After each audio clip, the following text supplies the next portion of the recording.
Are you there? Hey, wake up. Oh, you're finally awake.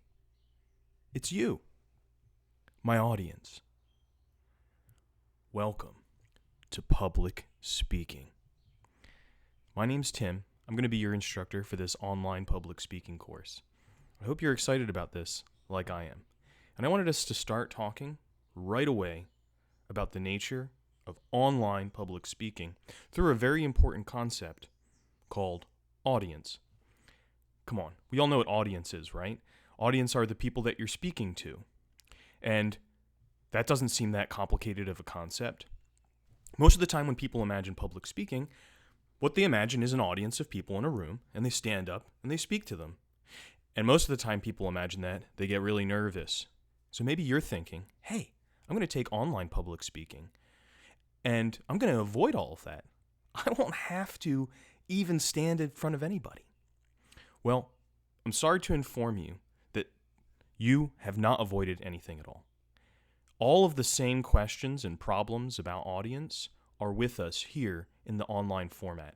In fact, they're even clearer than they would be in a room. Audiences are not just random groups of people. You're an audience for this, not just because you're in this class, but because I am creating you as an audience for this speech. And every time we speak, we, the speakers, create an audience. Audience is, in the first instance, a construction of the speaker. Well, what do I mean by that? Let's first think about what an audience might be online. Who's going to see this video? Well, it might be behind some kind of paywall, or it might not be. That might be one kind of consideration, who literally has access to this digital file. But after that, I don't know who would potentially see this video. I don't necessarily even know who you are as an individual or a person. I can't see you. I can't make some assumptions about you on the basis of how you look or how you dress or how old you are. So given that I don't have any of those assumptions to go on, what does it mean for me to say I need to know my audience? We often kind of default when we're in a live speaking situation to a lot of bad habits about how we think about audience. We say, oh, okay, well, we'll kind of go on the basis of how I think these people might think. I'll go on the basis of the fact that I'm talking to young people, or I'm going to go on the basis of the fact that I'm talking to people who kind of look like me, or whatever else. We basically go off of stereotypes.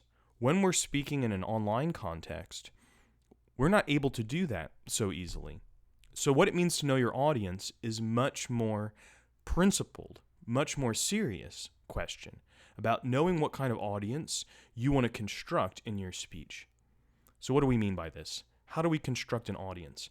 Every time we speak, we're doing a number of things that construct our audience. Even without any theoretical idea of audience, we're always doing this. One of the first assumptions that we make is, hey, what I'm saying to you is valuable to me and to you. So I assume I construct my audience around this idea of care. They care about something. The second one is understanding. I assume that my audience understands what I'm saying. And if they don't, then I need to explain it.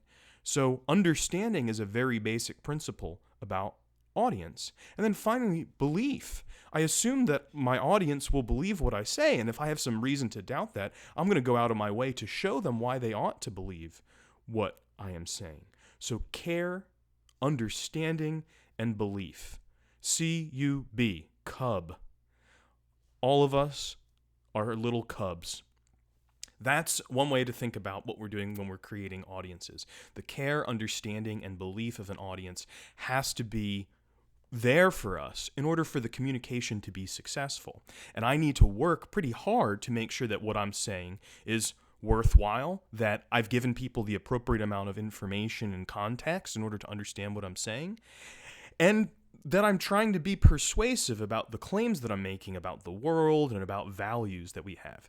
That leads to another element of how we construct our audiences. Our audiences are not just receptacles of information. Our audiences have values about the world, principles that orient us towards how we should act and how we shouldn't act, how we should live, how other people should live. Everyone has sets of values that inform what we care about, how we understand the world, and what we believe about the world. So when we are constructing our audience, we're also trying to tap into and animate the values that people may have that would bring them caring, understanding, and belief into our speech. And finally, we might also understand our audience as having a certain kind of relationship to us, the speaker, and to the topic as well.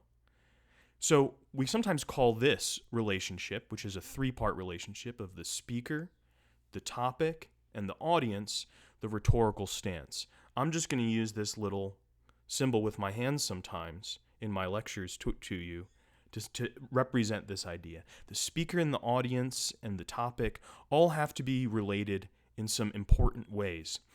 If somebody is speaking about a topic they really care about, but they don't care about the audience's relationship to that topic, that is a failure. That's the failure of the lecturer, the pedant, someone who says, open your books to page 49 of Sumerian architecture, and just goes off.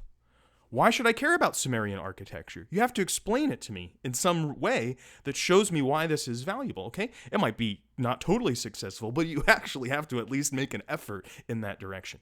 What if someone doesn't care about the relationship of the speaker to the topic? Someone who's willing to kind of say anything to get on the good side of the audience. We might call this the failure of the politician. Someone who's really willing to just kind of oil the gears and make anything kind of possible. This is another kind of failure. There's a certain justice that we need to do to the topic and to the public and real concerns that are embedded within the topic of speech that we're talking about. That has to do with things like having an appropriate amount of evidence, thinking through other perspectives on the issue, and showing our audience that we're doing this shows them that we care about the topic as well. So we, in some serious way. And finally, this one might be a little bit harder to imagine. There is the failure of someone who cares about the audience's relationship to the topic, but not the audience's relationship to them. I sometimes call this the manic street preacher, someone who's really concerned with your soul.